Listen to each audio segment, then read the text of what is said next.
Bienvenue à tous, vous êtes dans votre émission de la mi-journée. Eh bien, très chers téléspectateurs, vous le savez tous, le monde entier est en crise. Nous traversons une période très délicate et l'occasion est de nous mettre ensemble, de nous unir, surtout dans la solidarité. Il faut absolument que nous puissions oublier nos divergences d'opinion pour enfin être ensemble, trouver des solutions face au coronavirus. Je ne suis pas seule sur ce plateau, vous le savez bien. À ma gauche, vous avez la ravissante Marie-Paul Adjé. Voilà. Marie-Paul, bonjour et bienvenue sur le plateau de ce midi. Merci beaucoup, bonjour à tous. Je sais très bien que le public vous manque, mais on commence quand même à s'y habituer. J'avoue, voilà. C'est pour la bonne cause. C'est tout à fait ça. N'est-ce pas? On est obligé. Et puis juste à ma droite, le doyen Bienvenu Néba. Bonjour. Bonjour. Mes filles ont raison. Mais bon, ça ira. Oui. Ça ira. Ouais. Devant le devoir, il faut transcender tout ça. Mais j'ai vraiment besoin de boire de l'eau. En cette période de coronavirus, c'est un impératif. Il faut toujours que la gorge soit mouillée, soit tout à fait. Voilà. Merci beaucoup, Hassan Diaye. Merci infiniment. Voilà. Hassan a porté des gants. Il a tenu à mettre des gants. Je suis sûre que Docteur Philo aussi est dans la salle. Est-ce qu'il est dans le studio? Je ne l'ai pas encore vu. Philo, comment allez-vous? Je suis là, Caro. Et il m'a oublié par rapport à l'Odon. Voilà, et je suis là. C'est vrai que vous parlez de cette histoire de coronavirus. Avec cette histoire de confinement, Caro, j'ai trouvé le secret, c'est de m'adonner à des activités sportives. Voilà, c'est vrai qu'on ne sort pas, mais à la maison, il faut... Voilà, on ne va pas dire qu'on s'ennuie, mais vraiment, c'est aussi important. Mais docteur Philo, est-ce que vous respectez les mesures d'hygiène? Vous lavez régulièrement les mains? Oui. Avec de l'eau et du savon? Je lave régulièrement mes mains avec de l'eau et du savon. Chaque fois que je fais ça, je respecte. Et puis, confinement, là même, je respecte ça. Comme ça, tout mon corps est fermenté, là. Vous respectez le confinement? Oui, je suis plus haut. Si mais comment vous êtes ici? Ah, c'est par rapport à ce midi que vous êtes là, en fait. Quand l'émission finit même, j'ai fait plus de débriefing 2 jours, là. Les gens me comprennent.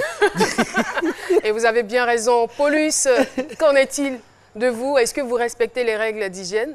Absolument, ma très chère Caroline. Déjà, bonjour à toutes et à tous. Je me lave régulièrement les mains et comme je ne cesse de le dire, je me promène toujours avec un gel hydroalcoolique parce qu'on ne sait jamais.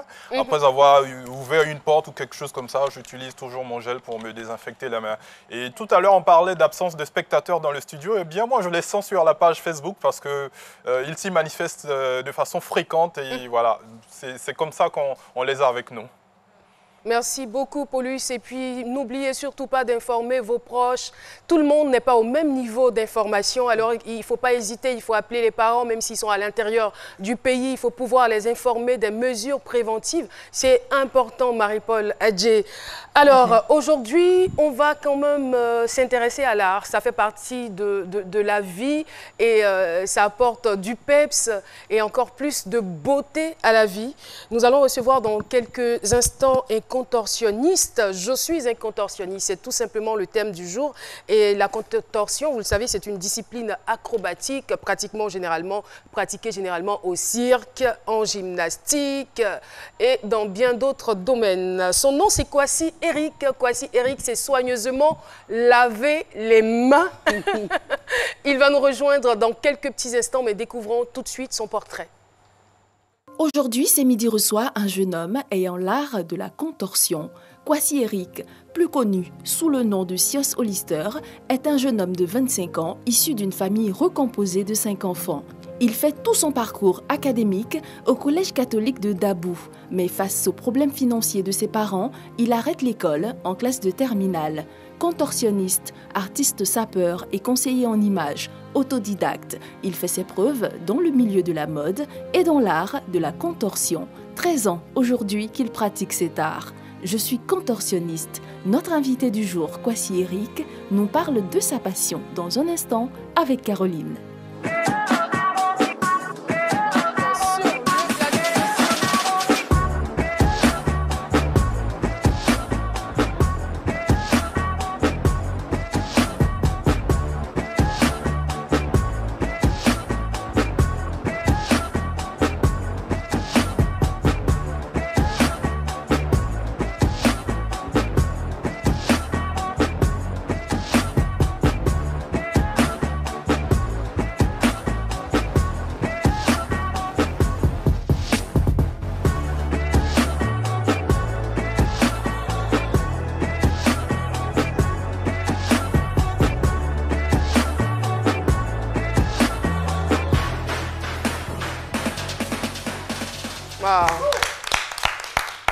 Bravo. Bravo, avec tout le sérieux qui va avec. Hein.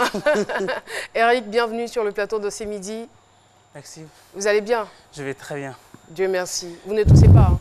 Pas du tout. Vous n'éternuez pas non plus? Non. Pas de fièvre? Je suis en pleine santé, ça va. D'accord, d'accord. Alors, vous êtes en très bonne santé. Et est-ce que vous savez qu'on peut faire la maladie sans manifester les signes? Ouais, oui, c'est possible. Mais on ne vous souhaite pas du tout de l'avoir. Elle est mortelle, cette maladie. Merci infiniment. Eh bien, Paterne Assémian se retrouve dans les rues d'Abidjan et il s'est montré très drôle parce qu'il a demandé aux personnes, aux passants, de faire des figures. On regarde tout de suite Paterne et on revient sur le plateau de ce midi.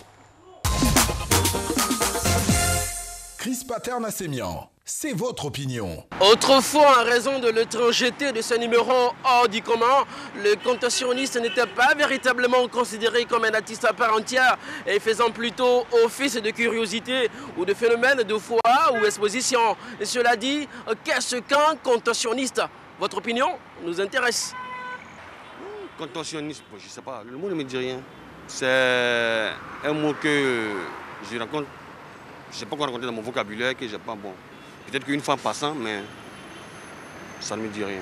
Contorsionniste, je ne vois pas. Franchement, je ne vois pas. Je ne peux pas définir exactement, voilà, mais je pense que ça doit être ceux qui font de la musculation, qui essaient de faire de la roulade, de la gymnastique, beaucoup d'autres choses. Bon, je n'ai pas le thème exact. Je voudrais dire aussi à des vendeurs de diminuer le prix. Aux contorsionnistes de diminuer les prix, de vendre ça, de ne pas profiter de la situation pour vendre ça cher. Donc à vendre ça moins cher pour que les gens arrivent à payer ça aussi. Un contorsionniste, moi je dirais que c'est la personne qui est un citoyen qui croit aux mesures de son État et de son gouvernement. Un contorsionniste, c'est quelqu'un qui fait beaucoup de mouvements avec le corps, tel que dans les cirques. Ceux qu'on voit beaucoup, ils bougent beaucoup avec les cirques, ils font beaucoup de mouvements avec le corps surtout. Eh bien, il nous a fallu beaucoup d'acrobatie pour y arriver, mais enfin, la contorsion nécessite une importante souplesse et une aptitude physique naturelle associée à un long et douloureux entraînement qui dure depuis l'enfance. À vous le studio, Caroline. J'aurais vraiment souhaité que vous vous étiriez le corps, hein, Paterne Assémian. Alors, mais il ne faut pas confondre gel hydroalcoolique et contorsion. Voilà. N'est-ce pas, docteur Philo? Oui. Je suis un contorsionniste, docteur Philo. Quelle est votre opinion? Quel est votre avis sur ce thème? On vous retrouve tout de suite et maintenant. Le thème du jour, selon Dr Philo. On a vu dans le micro tout à l'heure certaines personnes qui ne connaissent même pas la définition du contorsionniste. C'est ça, de la voilà, contorsionniste. C'est la contorsion, mais c'est le contorsionniste. Mais c'est ça, c'est ce qu'il a démontré tout à l'heure là. Et c'est des bonnes guerres, je l'ai dit au début. Au fait, c'est vrai qu'il y a le corona, mais il faut parler d'autres choses. Mais en même temps, c'est des bonnes guerres. Pour ceux qui sont confinés à la maison avec cette histoire de coup fait, vous avez le corps fermenté, il faut faire de la contorsion. C'est important parce que ça libère. Et puis, si tu fais contorsion là, mais quel virus qui a le temps de rentrer dans ton corps même? Donc c'est important. Et nous, ce que je sais, c'est que la contorsion est une activité physique congénitale. Vous ne le savez pas, mais déjà même dans le fœtus, même l'enfant même, il est contorsionné. C'est le contour du corps, il est courbé. Si l'enfant n'est pas contorsionné, comment est-ce que l'enfant peut se retrouver dans le fœtus? Donc il y a toute une contorsion. Et même quand l'enfant vient au monde, on nous impose cette contorsion-là. Nos grands-mères, nous même au village, quand l'enfant vient, on secoue l'enfant, c'est de la contorsion. C'est de la contorsion. C'est une activité qui nous arrange et qui nous fait du bien. Et partout dans nos différentes activités. Si je dis à Marie-Paul, regardez juste derrière la caméra. Regardez, vous voyez, c'est de la contorsion. Vous voyez, sans que vous ne le sachiez. Voilà, ça que vous le sachez, mais seulement il faut l'utiliser à bon escient. Parce que la contorsion, quand ça peut trop, vous voyez les antivols là, généralement c'est les contorsionnistes qui rentrent pour aller voler dans la maison des gens. Ils se cassent, ils se tordent, ils rentrent dans petits trous comme ça. Mais c'est que vous ne faites pas ça. Sautez les clôtures. Ça, c'est la contorsion négative. Même souvent, quand vous allez... En fait, ce qui me plaît dans cette discipline sportive, c'est que c'est toute la complicité avec le corps. Vous voyez, c'est les... Vous voyez, c'est pourquoi nos mamans nous disent, toi-même, il faut te connaître toi-même, vous maîtrisez votre corps. Mais malheureusement, la contorsion aussi, on la voit aussi dans les bars, les filles qui dansent si fait là. Donc, vous voyez, comment on les appelle même? stripteaseuse. Ah ouais, elle en sait plus. Donc ça, c'est la contorsion. Et le seul, c'est très bénéfique. C'était une question piège ou quoi? C'est ça, mais j'ai pas compris. Non, pour dire qu'elle aussi, elle voit la contorsion pour montrer aux téléspectateurs. Mais pour clore mes propos, c'est une activité bien pour le corps, pour l'organisme. Mais il y a un seul inconvénient. Parce que imaginez sur le stade, quelqu'un qui s'en va demander la main d'une fille. Et puis la belle-mère, la belle famille assise, la belle famille demande, il fait quel travail? On dit, voilà son travail, il fait la contorsion. On dit, il n'a qu'à démontrer. Et puis lui, c'est là, il fait ça. Qui va donner son enfant à quelqu'un qui se les pieds comme ça? Donc c'est la seule négative, mais c'est une bonne activité pourvu qu'on utilise à bon escient et c'est très très important. J'en ai fini. Merci infiniment, Dr Philo. Eh bien, nous revenons donc à notre invité Kwasi Bassé Eric. Je rappelle que vous êtes contorsionniste, vous êtes âgé de 25 ans et cet art, on va le dire, vous le pratiquez depuis votre tendre enfance. Est-ce que vous pouvez nous en dire plus? Il faut dire que tout à fait, la contorsion, je pratique j'ai découvert cette discipline depuis l'enfance. J'avais 6 ans. Voilà, j'avais 6 ans, j'étais encore au village. Hein. Et je sortais un petit matin comme ça et j'ai découvert des petits garçons en train de se lancer des défis. Vous savez, quand on est enfant, parfois il y a soit le voisin qui dit, il y a soit le collègue qui lui dit, est-ce que tu peux prendre ta langue et toucher ton menton en fait. C'était quand même trop de blagues un peu. Et moi, je trouvais ça incroyable. C'est vrai que quand on est enfant, on est très souple. Il y a des trucs, on essaie de... En fait, parfois on dit des trucs qui peuvent ne pas exister, hein, voilà, parce qu'on est vraiment enfant. Et moi, j'ai dit à l'entourage, j'ai dit, mais ça, c'est rien du tout. Prendre sa langue et toucher son menton, ça coûte rien du tout. Moi, je peux essayer de le faire. Son coude, en fait. Prendre sa langue et toucher son coude, moi, je dis, c'est vraiment... Moi, je peux le faire. Et dans la blague, j'ai réussi à faire la figure, tu vois. Vous voyez, donc, du coup, ça supprime mes amis. Ils disent, mais comment tu as réussi à faire ça? Que ça, c'est la magie, ça. J'ai dit, non. Et c'est là que j'ai découvert que j'avais un tel talent en moi. Et j'ai commencé à, franchement, me donner à fond là-dedans. Et je suis retourné même en famille. Demander à ma mère, j'étais tout petit, hein. Je dis à ma mère, mais d'où sort en fait ce talent? Parce que je ne peux pas imaginer que quelqu'un peut prendre sa langue et toucher son menton. Est-ce que vous pouvez toujours réaliser Ah bah oui, je peux bien le faire, ça, c'est rien. Voilà, je dis à ma mère j'étais comme ça, au fur et à mesure, et je suis arrivé, voilà, au fur et à mesure. Hein. Waouh! Donc, et je suis resté, et j'ai demandé à ma mère, je lui ai dit, mais comment est-ce que j'arrive à faire ça? Est-ce qu'il n'y a pas un parent qui était vraiment... qui faisait ça. Voilà, qui faisait ça en fait. Elle m'a dit non, il n'y a personne dans la famille qui a ce talent-là, parce que moi je ne sais pas d'où ça sort. Mais je m'en souviens quand tu avais 3 ans, on était effectivement au village encore. Et vous allez rester comme ça. Voilà, on était encore au village, et j'étais même avec ta famille, tout ça, ta tante, et tout le village te cherchait, à 3 ans. Et on a découvert que tu étais sous les lits. Et c'est pas en fait par le cri, qu'ils ont su que j'étais sous le lit pendant que j'avais 3 ans. Et ma mère a dit effectivement c'est un talent qui est inné. Donc t'as pas volé à quelqu'un, t'as pas volé à quelque part, c'est inné en fait. Et avec mes recherches, j'ai constaté que c'est quelque chose de naturel. Voilà, c'est vrai qu'on peut apprendre, mais généralement c'est naturel. C'est vrai que vous étiez très jeune et vous vous êtes rendu compte qu'il y avait une différence entre vous et les autres enfants parce que vous arriviez à réaliser des formes, mais là de façon extraordinaire. Mais à quel moment vous prenez conscience de cet art au point peut-être de monnayer vos talents? C'est à 12 ans. À 12 ans. À 12 ans. Et c'est là que j'ai pris conscience de ce métier. Parce que c'est vrai, je pratiquais le sport, je pratiquais en fait cette discipline, mais je ne connaissais pas la réalité. En fait, c'était quoi exactement? Et c'est-à-dire que vous ne pouviez pas mettre un nom là-dessus? Je ne connaissais même pas le nom de ce que je faisais. Je connaissais le football, le basket, bien d'autres en fait. La danse classique, mais ça, je ne savais pas. Et quand j'étais petit, je me demandais, je me disais toujours ça, c'est la danse classique. Et c'est après, avec les recherches, et j'ai eu même à rencontrer le directeur de ENGS, et qui m'a dit non, que ça, c'est la contorsion. Ce n'est pas la danse classique, c'est tout à fait différent. Voilà, j'avais 12 ans en ce moment. Voilà. Oui, Marie-Paul. Moi, je voudrais savoir, quand vous étiez plus jeune, vous avez dit que vous étiez au village, donc en famille. À 3 ans déjà, vous arrivez à faire ce que vous faites. Est-ce que quelque part, vous n'avez pas subi un petit peu un rejet de la part de vos amis, ou est-ce qu'on vous a pas un peu accusé, pointé du doigt, voilà, en disant est-ce qu'il n'est pas un sorcier? Si, on l'accusait pas d'être un petit sorcier. C'est ça, en fait. En fait, ils ont été surpris, quoi. faut dire qu'ils ont été surpris parce qu'ils n'ont pas réussi à le faire. Un truc auquel ils ont joué, il y a quelqu'un qui a reçu le truc. Donc, vous savez, le village, donc, du coup, on se met dans la tête que voilà, c'est quelque chose qui n'est pas simple. Est-ce que c'est pas mystique, un truc comme ça? Mais ça les a fait plaisir, ils ont dit waouh. Et du coup, ils ont commencé à faire des paris, mais j'ai dit non, si c'est pour de l'argent, je ne peux pas le faire. Voilà, donc vraiment, on était petits comme ça. Si c'est pour de l'argent, vous ne pouvez pas le faire. Je ne peux pas le faire, voilà. Donc, vous ne faites pas de spectacle? Non, je parle là quand j'étais petit en ce moment. Il ne connaissait pas la valeur de l'argent. Mais maintenant, je sais ce que c'est l'argent. Voilà, donc... Et voilà, est-ce que vous avez eu après l'occasion de vous professionnaliser dans des écoles? Malheureusement, je n'ai pas eu cette chance, j'ai pas encore eu cette chance parce qu'il faut dire que cette discipline n'est pas développée, je peux dire, en Afrique. Même à l'INSAC? Non. J'ai été même à INGS. À l'INGS? À l'INGS, j'étais là-bas. Où j'ai rencontré même le directeur, je m'en souviens, personnellement, mon père qui vivait en ce moment. Et on est allé voir ce monsieur, il m'a dit non, que malheureusement, je pouvais t'aider parce que je voulais une formation pour avoir plus de compétences dans le domaine. Il faut dire que c'est une discipline qui se pratique surtout dans la formation des clowns. Tout à fait. D'accord. Les clowns. Et parce que les clowns font beaucoup d'acrobatie. Et cette discipline n'existe pas ici dans nos écoles. Mais je lui disais tout à l'heure que, je ne sais pas si sur Google, truc comme ça, il ne peut pas avoir des informations concernant cette discipline.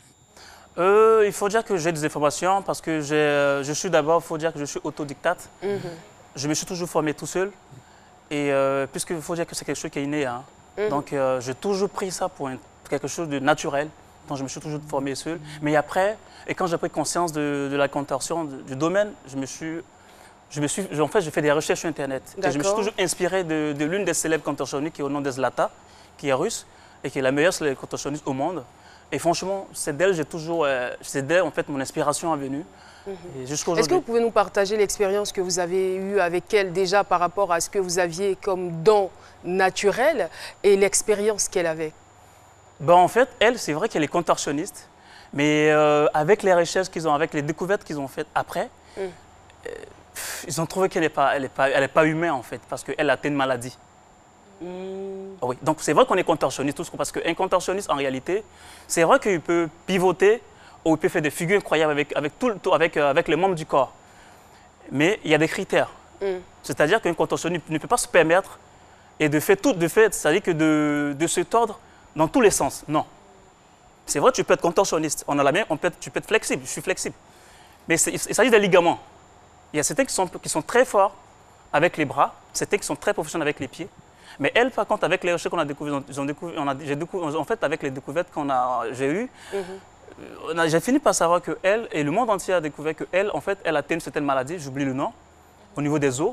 C'est ce qui le rend jusqu'à ce point. C'est ce qui la rendait aussi souple. C'est qui même n'existe même pas en réalité chez les contorsionnistes. Allez-y. Pardon, excusez-moi. Je voulais demander, j'ai vu une image quelque part un jour qui m'a fait peur. Un contorsionniste qui a réussi à regarder dans son dos. Ah oui? Et son visage était complètement tourné. Tout à fait, cette figure-là, je peux la produire maintenant.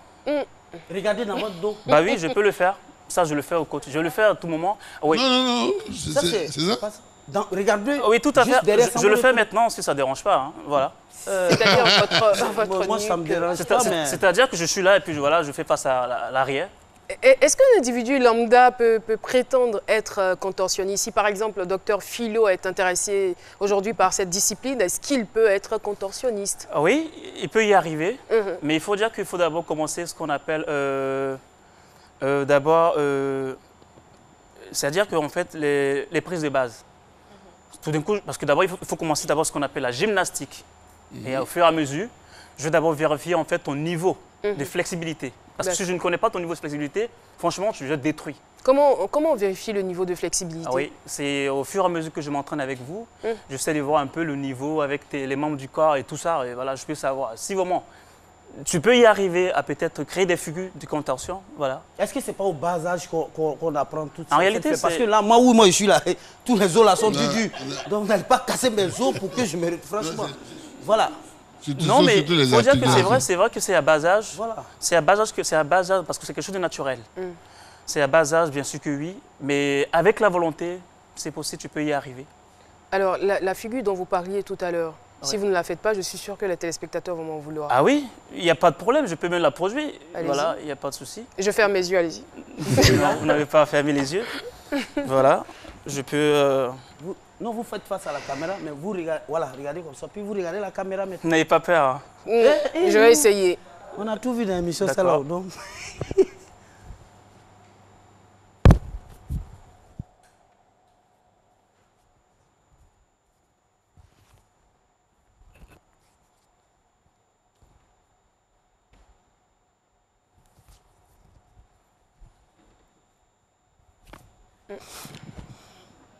Seigneur, ça fait brio.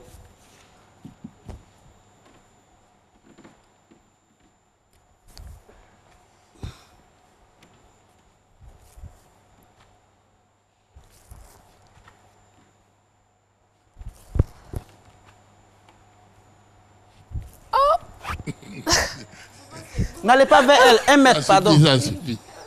Reculez un peu, 1 mètre. Ça suffit. C'est bon, c'est bon. L'émission continue. Paulus Bravo. Avez-vous des questions, Paulus? Absolument, il en est des tonnes, mais là on va y aller pour juste 2 premières. On a d'abord Barry Lifa Oumar qui dit « J'aimerais demander à votre invité s'il a déjà participé à des compétitions professionnelles dans ce domaine. » On a ensuite celle de Karim Koulibaly qui dit « Être contorsionniste, c'est vraiment waouh !» Mais est-ce qu'après, cela n'a pas des répercussions sur l'organisme, notamment en termes de douleur? Vous avez entendu les questions. Est-ce que vous avez participé déjà à des compétitions professionnelles? Non. Pas encore. Mais j'ai eu, en fait, j'ai eu à participer à des prestations, à des événements, bien sûr que oui. Voilà. Et la seconde question était la suivante. Est-ce que cela n'a pas après des répercussions sur votre organisme? Non. Vous ne le pensez pas? D'accord. Alors, moi, j'aimerais savoir quelle est la plus grande difficulté dans ce domaine? En fait, la plus grande difficulté dans ce domaine de contorsion, il faut dire qu'il faut avoir une bonne suivi alimentaire. C'est très important. Il faut avoir un très bon suivi alimentaire. C'est très important parce que, vous savez, ici, c'est quand même difficile de développer ce talent. Parce que, vous voyez, en fait, l'Africain, il mange beaucoup gras. Voilà, il faut le dire, on mange beaucoup gras. En fait, si tu manges de la ticket qu'il n'y a pas de lutte, c'est que tu n'as pas mangé. Voilà, donc c'est... Ne nous insultez pas. C'est pas vraiment facile, vous voyez. C'est pas vraiment facile. Un vrai gaba, c'est accompagné de l'huile et tout ce qui est assaisonnement et bien d'autres. Je voudrais vous dire en passant que vous vous trompez, la ticket se mange sans huile. Voilà. Je suis d'une région où on mange la ticket. Voilà. Et on n'imbibe pas d'huile chaque fois. Oui, mais comme je précise, pour le gaba, c'est quand même... Je suis d'une région où on mange la ticket, on ne l'imbibe pas d'huile. J'ai jamais mangé. La ticket sans huile, c'est pas on mange pas la ticket. Et voilà, ça se dévoile. Bah, moi, je ne vous dirai pas comment je mange la ticket. Alors, non, moi, ce que je voulais vous demander, généralement, quand on fait des choses surnaturelles, parce que ce que vous faites est surnaturel, nos mamans nous disent, ne fais pas ça en public. Il y a les sorciers. Ne fais pas ça en public. Est-ce que ça vous est arrivé? Oui, il faut dire parce que dernièrement, j'ai été au dîner. Et je suis allé au dîner par le bien d'un copain. Et j'ai eu à prester à l'indépendance 7 août 2019. Mais franchement, ça suit pris. Vous savez, au dîner, vous connaissez un peu la zone. On sait ce qu'ils font là-bas. Hein. Voilà, donc je suis arrivé. Et il faut dire que au moins, ça a surpris tout le monde, tous ceux qui étaient vraiment, en fait, quand même à l'événement. Et lorsque je suis rentré, j'ai commencé à me contorsionner. Et franchement, le public a eu très peur. Il y a de quoi? Ah oui, oui. Le sous-préfet, même le maire, il n'arrivait pas à me regarder, même sa femme. C'était pas croyable. Même pour me ils avaient peur pour vous, en fait. Voilà. Parce qu'on se dit, est-ce qu'il ne va pas se faire mal? Est-ce qu'il va pas se même blesser? pour me soutenir sur le plan un peu financier, c'était comme ça, quoi. Il ne pouvait pas me regarder, quoi. En distancia, comme on le fait maintenant. Ah oui. Vraiment, et après cette prestation, et le sous-préfet, il m'a reçu dans son bureau, il m'a dit, franchement, et si on t'avait reçu en vendant la prestation, je pense qu'on n'allait pas pouvoir te payer ce cachet parce que c'est un talent vraiment. On ne sait pas comment on allait te régler ça, quoi. Non, mais c'est pas de ça que moi je parle. Mais oui, papa, je ne vous coupe pas le sifflet, voilà, oui. Je vous le rendrai après. Vous savez, après, après ma prestation, j'ai eu même des responsables de la ville d'Odjiné, précisément à Goulia, qui sont venus me voir, qui m'ont dit, mais comment tu arrives à faire ça? Excusez-moi pour le thème, mais des chefs d'ozo, hein, qui sont venus me voir, qui m'ont demandé, mais ça c'est mystique ça. Mais comment c'est mystique? Je dis non, mais tu es de quelle ethnie? Je suis Dida. Je dis non, mais on comprend. Parce que l'ethnie n'a rien à voir, quoi. L'ethnie, ça n'a rien à voir. C'est quelque chose de naturel. Merci beaucoup, Eric. Ce n'est pas encore terminé. La seconde partie de votre intervention, de notre échange, se fera dans quelques petits instants. Mais avant, pause pub. Grande nouvelle. Planète, American Cola et Bubble Up deviennent encore plus grands. Le Melco Extra, maintenant en format 1 litre. Nouveau. Planète. American Cola. Bubble Up. En bouteille 1 litre. À découvrir dès maintenant pour seulement 500 francs. Pour encore plus de plaisir. Un produit NBCI. Et voilà, nous sommes donc de retour sur le plateau de C'est Midi, toujours avec notre invité Kwasi Eric, contorsionniste. Eh bien, cet art, il maîtrise depuis le bas âge. Alors, on était sur l'aspect pécuniaire. Vous nous avez dit que vous avez reçu des cachets. Voilà, on ne va pas vous demander le montant, mais la question c'est, est-ce que vous pouvez prétendre aujourd'hui vivre de votre art? Il faut dire qu'en réalité, je ne vis pas de mon art.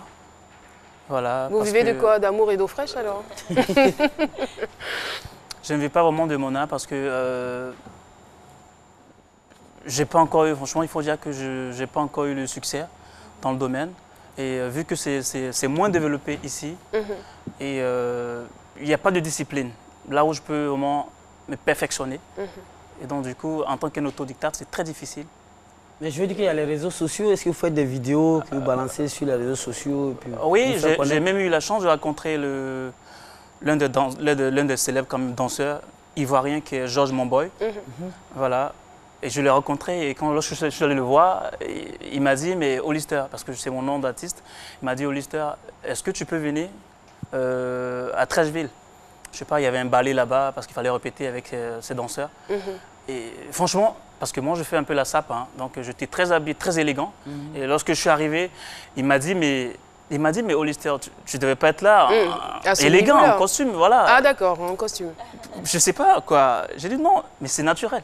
Le costume, c'est des vêtements. Voilà, la sape, c'est habillé sur le corps. Sur le corps, c'est rien, il suffit d'enlever ce vêtement, je vous montre une figure. Il dit ouais, tiens, je peux le faire. Il a dit non, tu viens d'où? J'ai dit non, je viens de Yopougon. Il a dit non. Laisse tomber une prochaine fois. J'ai dit non, vous êtes aux États-Unis, j'ai eu la chance de vous rencontrer pour une première fois. Moi, je pense que c'est le moment où je dois en profiter. Il n'y a pas de souci. Je me suis dévêti, hein. J'ai changé ma tenue et il était surpris, quoi. Ces danseurs, ils étaient là-bas. Il a dit non, tu vas sur le podium. J'ai dit non, je n'ai pas besoin du podium, je peux le faire même là. Et j'ai commencé à franchement me torsionner. Le monsieur, c'était pas croyable. Il dit waouh. Donc du coup, ceux qui m'ont vu entrer, ils ont cru que peut-être c'est un artiste chanteur, parce que la sape, vous voyez, c'est notre état d'esprit. Donc après, ils m'ont vu, je dis mais attends, tiens, ce gars-là, donc c'est ce boulot-là qu'il fait pendant qu'il est en costume, là, c'est son travail, ça. Et c'est l'occasion aussi pour nous de saluer Georges Monboy, cet artiste-là dont on est très fiers, et qui, à partir de cette crise-là, a commencé à donner des cours gratuits sur Internet. Voilà, donc vous êtes peut-être confiné quelque part en France ou en Italie, et voici l'occasion pour vous d'apprendre à danser. Voilà, on ne s'ennuie pas, quoi. Et vous, à votre niveau, comment est-ce que vous arrivez à lutter contre la propagation du virus? Bon, en fait, ma seule manière à moi de lutter contre la propagation du virus, il faut dire que je m'entraîne tous les matins. Oui, parce qu'un contorsionniste, c'est ça. Hein. Vous faites du sport. Voilà, il faut faire du sport. Parce que si tu t'embadonnes, donc ça veut dire que tu embadonnes l'affaire, en fait. C'est vrai que le sport, c'est aussi très important. Oui, ça fait partie ça renforce quand même le système immunitaire. Exactement, le sport égale la santé. C'est clair. Voilà. Donc, c'est ce qui fait que c'est quand même difficile pour un contorsionniste. Il faut dire que ces histoires de maladies bizarres, c'est compliqué, quoi. Alors, déjà que vous n'arriviez pas à vivre pleinement de votre art, et en cette période de crise, on sait que les activités culturelles sont en berne. Comment comptez-vous vous en sortir? C'est vraiment compliqué. C'est une violente question. Hein. Oui, c'est vraiment difficile. Mais il faut dire qu'on soutient vraiment le monde entier dans la prière et pour que tout se passe bien. Et parce que nous, les artistes, apparemment, c'est la galère pour nous, parce qu'on ne peut pas faire de spectacle, rien, tout est fermé. Et parce que qui dit artiste, dit le public. C'est clair. Et donc s'il n'y a pas le public, on ne pourra pas prester. Donc franchement, c'est quand même une crise pour tout le monde. La situation n'est pas encore alarmante ici, mais il faut vraiment suivre tous les règlements, toutes les dispositions communiquées par l'État de Côte d'Ivoire afin de pouvoir limiter les dégâts. Paulus Agathon. Alors, Caroline, toujours des réactions sur la page Facebook C'est Midi. J'ai ainsi le message de Paterne Assis qui dit... Ah, je pensais que c'était Paterne Assémian. Non, là on a plutôt Paterne Assis. Alors il dit, on constate que notre pays regorge de nombreux talents. Auparavant, je pensais que seuls les Occidentaux pouvaient faire ce genre de mouvement. Aujourd'hui, je suis fier de voir mon frère ivoirien produire cela avec une incroyable souplesse. Bravo et que le Seigneur vous soutienne. Et moi, j'aimerais demander à notre invité Eric, est-ce que la contorsion, sinon ce qu'il fait, ça peut s'apprendre à quelqu'un? Bien sûr que oui. Voilà, je m'en souviens très bien. Pendant les vacances, je recrute des élèves à bas âge. Hein, voilà, et j'essaie de les former. Et il faut dire que c'est quelque chose qui plaît à tout le monde parce que c'est vraiment esthétique. C'est un sport qui est très esthétique, c'est beau. Et j'ai réussi à former des petits moments qui ont eu, vous voyez même sur la photo, que je vais former. Franchement, et qu'ils étaient très bien, mais pas fini. Il y a certains parents qui se sont plaints pour dire, ouais, si c'est pour aller prendre aux enfants, pour aller les plier jusqu'à ce point-là, c'est vraiment difficile, il faut continuer tout seul. Donc, et il y a des conditions aussi. Vous avez déjà connu des accidents de parcours? Oui, oui. Effectivement, j'ai déjà eu une déchirure au niveau de la cheville. Ah oui, oui. Voilà, j'ai déjà eu une déchirure au niveau de la cheville. Mais ça ne m'a pas empêché quand même de continuer le sport. Voilà. Mais je fais très attention pour mes élèves. Et donc, du coup, il y a certaines figures. D'abord, je commence, en fait, il faut dire que les figures de base, d'abord la gymnastique, et ensuite, on arrive au niveau de la torsion. Il ne faut pas tout d'un coup prendre un élève pour le tordre, c'est dangereux. Oui, donc il faut d'abord commencer sur les petites figures, et au fur et à mesure. Et on devient meilleur, quoi. Et donc, quand vous prenez un élève comme ça, j'imagine, avec ce que vous avez fait là tout à l'heure, regardez juste derrière, vous prenez l'enfant, vous commencez au fur et à mesure, un peu, je ne sais pas comment vous faites. Mais il faut dire, cette figure-là, je n'ai pas encore essayé avec un enfant, franchement. Ça peut être très dangereux, n'est-ce pas? J'ai jamais essayé parce que moi, j'ai peur. Personnellement, j'ai peur même. Il faut aller crescendo quand même. Hein. Franchement, personnellement, j'ai peur. Donc, je n'ai jamais essayé avec un élève. Est-ce que vous vous souvenez de Strauss Serpent, ouais, Strauss Serpent, qui a participé à la saison 2 de l'Afrique à un incroyable talent, qui a aussi représenté l'Afrique à la France à un incroyable talent. Vous êtes en contact ou pas? Oui, on est amis sur Facebook. D'accord. Tout à fait. Ça marche. Je le connais très bien. Dernièrement, il était aux États-Unis. Alors, nous sommes pratiquement au terme de notre échange. Que voulez-vous dire à tous ceux qui seraient intéressés par cet art? Tout ce que je peux dire à tous ceux qui seront intéressés, ou tous ceux qui sont intéressés à cet art, il faut dire vraiment, c'est un domaine qui paye son homme. Hein. Et ça paye son homme. Même sous nos cieux? Ah oui, ça paye son homme. Mais il ne faut pas baisser les bras. C'est cela. Vous voyez, tel que ça fait peur. Mais tout ce qui fait peur, c'est vrai, c'est le danger. Mais le bonheur, pour atteindre le bonheur, il faut quand même le danger. Voilà, donc il faut quand même... C'est un philosophe. Oui, oui, il faut... Et les dangers comme le coronavirus, oui, là, non, franchement... Il faut savoir, en fait, donc c'est un domaine quand même qui n'est pas facile. Et c'est quelque chose de naturel. Et ça plaît à tout le monde, c'est bien beau de le voir. Surtout, excusez-moi pour les thèmes, mais ça effraie beaucoup les femmes. Voilà, donc c'est magnifique, quoi. Donc moi, je pense que... C'est magnifique d'effrayer les femmes. C'est bien magnifique parce que je m'en souviens d'une dame qui m'a contacté sur Messenger, qui m'a dit un jour, mais j'imagine en fait, au lit, comment tu t'arranges? J'ai dit non. J'ai rigolé. Et c'est là qu'on va donner la parole au doyen. Bienvenue Neba. C'est la minute du doyen. Bienvenue Neba. C'est la minute du doyen. Chers amis, vous avez un métier en main. On rit, mais c'est un métier. Un métier en or. Oui, il n'est pas encore connu ici, mais c'est un métier. Même s'il n'y a pas de public, faites de l'entraînement, entraînez-vous et cherchez cherchez sur le net, vous finirez par trouver un établissement, vous trouvez une école quelque part où vous pouvez rentrer et vous épanouir davantage. Vous avez un très très beau métier et même s'il ne paye pas pour l'instant, je pense quand même que si vous entraînez, il va finir par payer un jour. C'est à vous de vous discipliner. C'est clair. Vous disciplinez, vous finirez par réussir. En tout cas, je vous souhaite bonne chance. Mais je voudrais dire aux gens, au public, qu'il n'est pas permis à tout le monde de se... Voilà, il ne faut pas l'essayer. Il faut commencer à bas âge. Moi, je pense même qu'à 10 ans, 12 ans, c'est un peu tard. Il faut commencer très tôt. C'est 5 ans même, en fait. 5 ans, 6 ans. Voilà, il faut commencer plus tôt. Donc, ce n'est pas la peine d'essayer. Il ne faut même pas laisser les enfants essayer tout seuls. Il faut faire en sorte qu'ils soient guidés par quelqu'un. Merci. Merci infiniment, le doyen. Bienvenue, Neba. Kwasi Eric, merci d'être venu partager votre belle expérience avec nous. Et bon vent pour la suite. Et n'oubliez pas de vous laver très régulièrement les mains.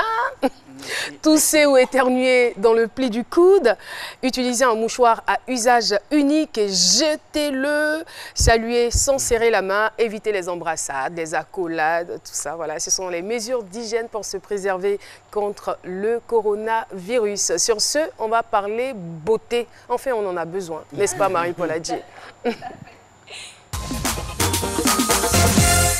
Marie-Paul Adjé, c'est mode, beauté.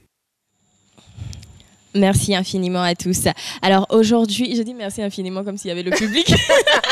Genre, le public a Ils m'ont tellement applaudi, je suis contente, elle a la merci à parole tous. maintenant. Aujourd'hui, je vais parler des gants. Je ne parlerai pas des gants chirurgicaux comme ceux que porte Dr Philo.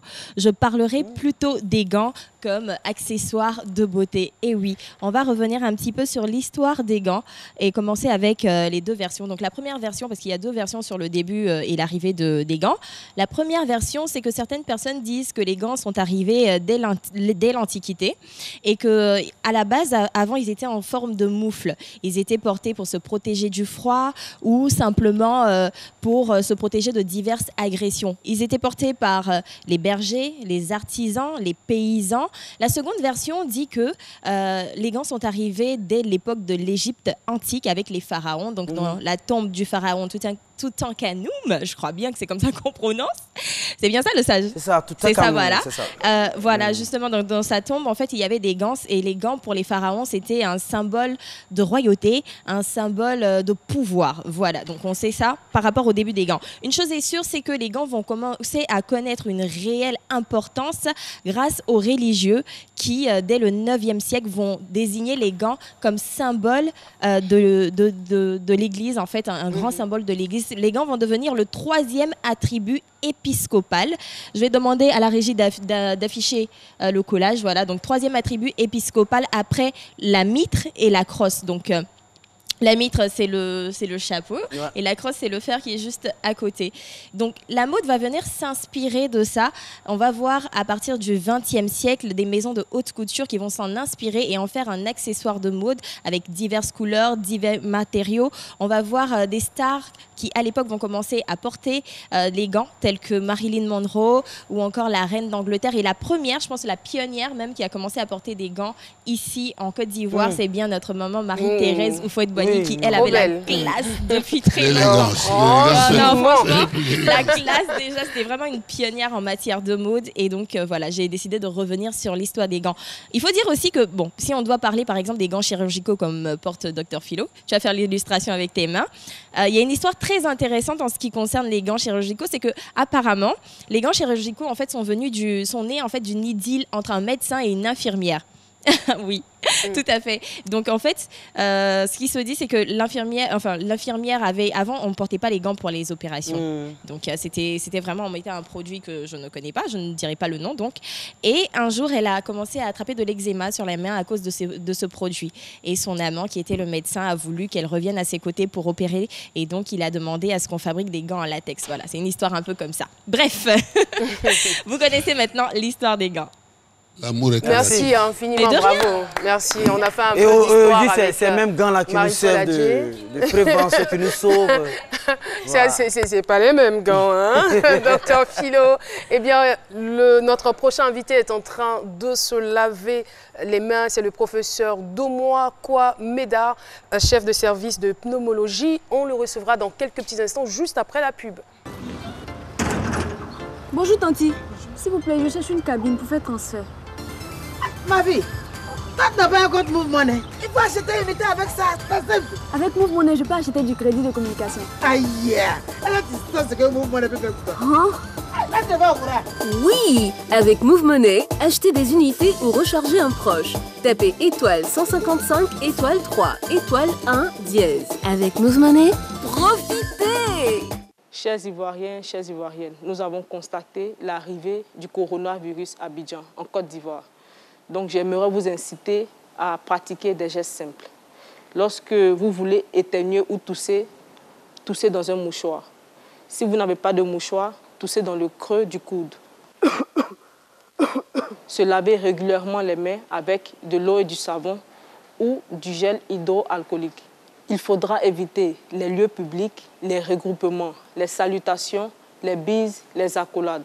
Il faut aussi éviter de se toucher le visage avec les mains, le nez, les yeux et aussi mettre le doigt dans la bouche. Prendre soin de toi, c'est prendre soin des autres.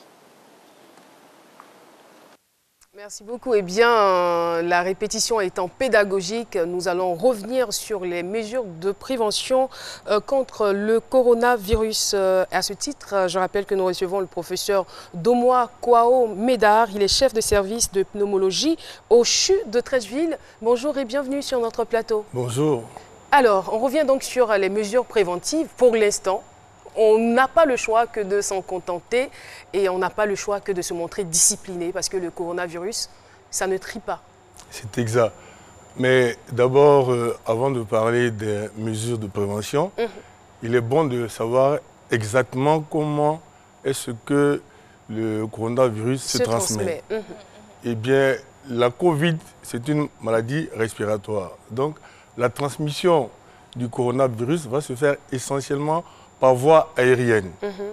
Lorsqu'un malade va tousser, il va émettre dans l'atmosphère de petites gouttelettes contenant le virus. Et ce sont les contacts immédiats qui seront infectés lorsqu'ils vont respirer ces gouttelettes-là lorsqu'ils vont inhaler ces gouttelettes au cours de la respiration. Alors pardon, seulement quand il tousse ou quand il parle? Quand il tousse et quand il éternue. D'accord. Alors, c'est comme si vous prenez un insecticide et que vous pulvérisez dans l'air. Vous voyez ce nuage-là qui est bien visible avec l'insecticide. Par contre, lors de la toux et de l'éternuement, ce nuage se forme, mais il est invisible. Et donc, on comprend déjà, si on doit mener des actions de prévention, c'est de faire en sorte que ce nuage-là ne puisse pas être créé lorsque le patient va éternuer ou lorsqu'il va tousser. Donc, c'est déjà important. Et le deuxième mode de contamination, c'est lorsque les sécrétions contaminent des surfaces. Et on va se contaminer justement via les mains en touchant à ces sécrétions respiratoires qui sont sur les surfaces. Et comment les sécrétions se retrouvent sur les surfaces? Mais lorsque le malade tousse ou éternue, admettons que je suis sur cette table sans un mouchoir, naturellement, les gouttelettes vont finir par retomber. Quand elles vont retomber sur des surfaces. Ça peut être le poignet de la porte, ça peut être des rambades dans un escalier, ça peut être la table, ça peut être une montre, ça peut être le portable. Ou que s'il tousse dans sa paume, lorsqu'il éternue dans sa main. Avec un mouchoir propre, eh bien, il diminue le risque d'expulsion de ces particules. Et même lorsqu'il utilise le mouchoir, après avoir utilisé le mouchoir, lorsqu'il jette à la poubelle, il faut encore une fois qu'il se lave les mains à l'eau et au savon. Et ça s'applique à tout le monde, hein? Ça Je veux dire qu'on soit malade ou tout pas. Le monde, sans exception. Maintenant, la deuxième situation, c'est lorsque la personne est malade. Et là, on est sûr que les particules infectieuses qu'elle produit sont nombreuses. Donc, on va lui demander de porter un masque. Et donc, le masque, il est important pour les malades, il est important pour les personnes qui sont en contact immédiat et étroit avec les malades. Et il est surtout important pour le personnel de soins qui reçoit au quotidien les patients et qui est amené à poser des actes de diagnostic et de soins. Et donc, ce sont ces personnes-là qui devraient véritablement porter le masque. Et donc, les personnes qui ne sont pas malades ne doivent pas porter le masque? En principe, le port de masque par les personnes non malades n'est pas justifié. Aujourd'hui, et on voit dans la circulation des personnes qui sont seules dans leur voiture, climatisée, vite, montée, qui ont des masques. Et finalement, on se demande de quoi ont-ils peur? Contre qui veut se protéger? Je ne sais pas. Je veux vraiment qu'on insiste sur l'utilisation du masque. Hein. C'est lorsque on a été en contact avec un malade, bien quelqu'un présumé malade, qu'on est en droit de porter le masque. Mais porter le masque à titre préventif et se balader à tout bout de champ, c'est vraiment pas justifié. Alors, docteur, moi j'ai 2 questions en ce qui concerne justement le masque. La première question, c'est déjà, je pense que les gens portent le masque parce que quelque part, et si vous êtes en contact avec une personne malade qui, elle, ne porte pas le masque, donc quelque part c'est pour se protéger. Tout à fait. On est bien d'accord sur ce premier point. Le second point, c'est qu'on remarque sur les réseaux sociaux actuellement énormément de personnes qui en ont fait un commerce justement, qui crée eux-mêmes des masques avec soit du pagne, je vois ça sur les réseaux sociaux. Est-ce que ce masque-là est adapté justement à la situation? Est-ce qu'il devrait justement se retrouver sur le marché et être acheté? En principe, non, ce sont des masques qui ne sont pas aux normes. En principe, il y a des structures qui sont censées délivrer des masques de bonne qualité et donc des masques protecteurs. Les masques artisanaux tels qu'ils sont faits ne protègent pas.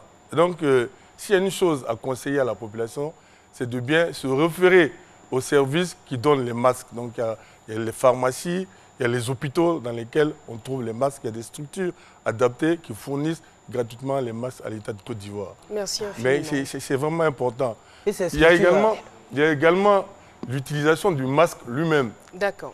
Alors, on voit également des personnes qui ont un masque, qui passent le temps à tripoter le masque. Une fois que le masque est posé, il faut veiller à l'ajuster au visage et il doit englober le nez et la bouche. Et c'est un masque à usage unique qui doit être jeté après utilisation. Combien d'heures? En général, ça varie entre 3 heures et 8 heures. Et même pour enlever, pour se débarrasser du masque, il ne faut pas toucher au masque, il faut l'enlever par derrière et le jeter. Donc, ce sont tous ces éléments-là qu'il faut. Professeur, à plusieurs reprises, on a vu des gens caresser le masque. Professeur, on aurait bien voulu poursuivre cette intervention. Il faut absolument que vous soyez là demain pour qu'on puisse continuer. Ça ne sera pas possible. Sincèrement, moi, je souhaite vivement que vous soyez là demain parce qu'il y a beaucoup de choses à dire. Voilà, parce qu'on essaie quand même de suivre les règles, mais ce n'est pas toujours évident. Il y a des moments d'inattention, il y a des moments où on baisse la garde. Et il y a aussi la panique. Comment gérer tout ça? Franchement, s'il vous plaît, revenez demain pour qu'on en parle. Et voilà, très chers téléspectateurs, l'émission est terminée. N'oubliez pas de vous laver régulièrement les mains, de tousser, éternuer dans le creux ou dans le pli du coude. Utiliser un mouchoir, évitez de consommer la viande de brousse, évitez de vous retrouver dans des supermarchés à plus de 50. C'est important. Les marchés sont en train de se libérer, mais les supermarchés aussi, il faut quand même tabler là-dessus. Mesdames et messieurs, on se dit à demain. Portez-vous bien et que Dieu nous protège. Au revoir.